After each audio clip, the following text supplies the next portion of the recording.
Bonsoir mesdames, bonsoir messieurs. Ce soir, je vais aborder un sujet un peu épineux, mais qui est pas mal d'actualité. C'est l'intelligence artificielle.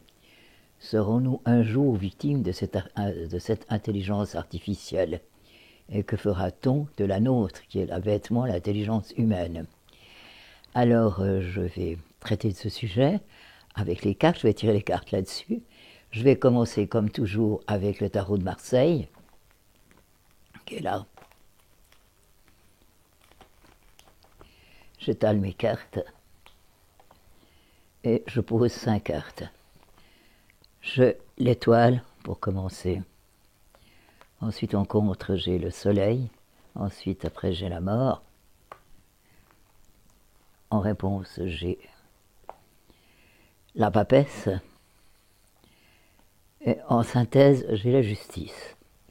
Alors ce jeu est très bien parce qu'il indique que pendant très longtemps, durant les années glorieuses, on était complètement endormis, on regardait le soleil, on se disait on se posait même pas de questions, on pensait que tout resterait toujours la même chose, et puis ça nous paraissait tout à fait normal. Et puis il y avait le soleil, on n'a pas vu qu'il était en train de disparaître. Et maintenant nous avons la mort, qui sont les épreuves.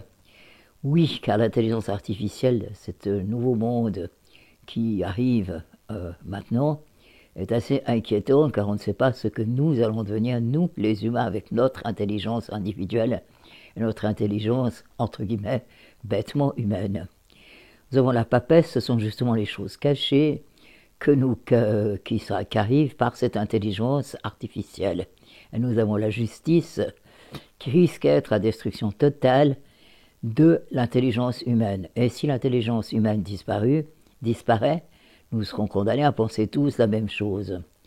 Voilà, ça c'est en premier jeté. Je vais mettre une carte sur l'étoile, qui est le pendu, qui est la fin des années de gloire, glorieuses comme on les appelait, qui sont arrivées suite à la première crise économique que nous avons dû subir, qui nous a progressivement, entre parenthèses, un peu démolis, mais pas vraiment, parce que dans l'ombre, le monde technique, le monde des appareils, que l'on voyait de nouvelles choses, où on criait Eureka, c'est très bien, sauf quelques personnes qui s'inquiétaient un peu en disant mais à quoi ça va nous amener, est arrivé. Puis nous avons le pape, c'est la sagesse de ne pas se dire mon Dieu quelle horreur, on pourra plus s'en sortir, parce qu'il y aura peut-être quand même une sortie à tout ça ou un arrêt à cela, car c'est très bien d'avancer, c'est très bien, la technique nous a pas fait de mal, bien au contraire. Je m'en sers moi-même d'ailleurs. Ensuite de quoi la papesse, qui marque ce qui est les choses cachées justement. C'est ce qui était caché, c'est ce qui se cache derrière toutes les découvertes techniques que l'on fait. Ensuite de quoi nous avons l'impératrice. Sur la justice, c'est-à-dire que l'impératrice nous indiquerait et nous veut nous dire que l'intelligence artificielle est un danger, mais que suivant comment la technique est utilisée, on peut éviter cette intelligence artificielle.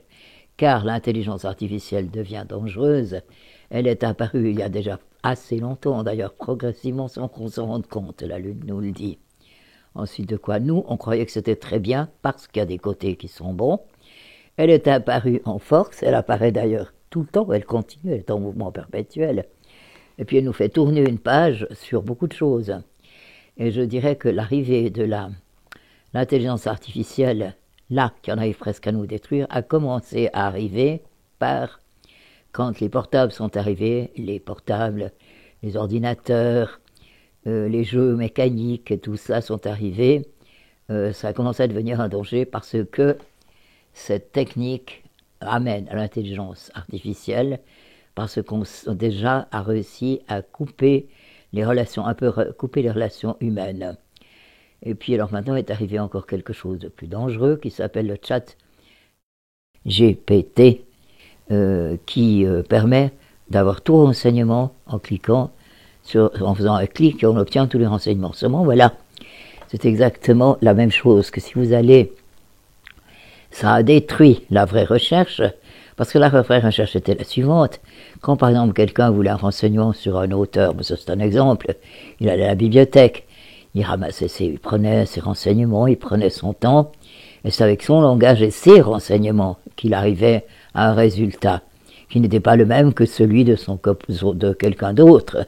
Alors qu'avec cette nouvelle technique, eh bien le renseignement, il est là pour tout le même, et justement il détruit l'individualisation, l'individualité, il va détruire l'intelligence artificielle, risque de détruire complètement notre personnalité individuelle, nous bloquer complètement. Et puis tout le monde trouvera que c'est très bien, mais on peut encore lutter là contre, pour pouvoir préserver quand même notre intelligence humaine. Mais le danger aussi de cette intelligence artificielle, c'est qu'on va aller si loin dans la technique, l'intelligence humaine va être dépassée, et c'est ainsi que nous risquons d'être complètement dominés par l'intelligence artificielle, qui enlèvera l'individualité, puisqu'on pensera tous la même chose. On n'aura qu'à cliquer sur un point, on peut déjà le faire, voir tous les renseignements qu'on veut, on suivra un chemin direct, et surtout, on n'en sortira plus. Et ça deviendra l'uniformité humaine. L'intelligence artificielle risque de nous amener à l'uniformité humaine, ce qui sera assez dramatique quand même. Mais nous pouvons encore éventuellement réagir. Il faut réagir, mais comment, je ne sais pas. Je sais qu'il y a cette avancée, je sais qu'il serait bien qu'on puisse rester encore nous-mêmes. Et voilà, ma conclusion, c'est que l'intelligence artificielle représente un grand danger pour notre humanité. Je vous remercie de m'avoir écouté et vous souhaite une bonne continuation.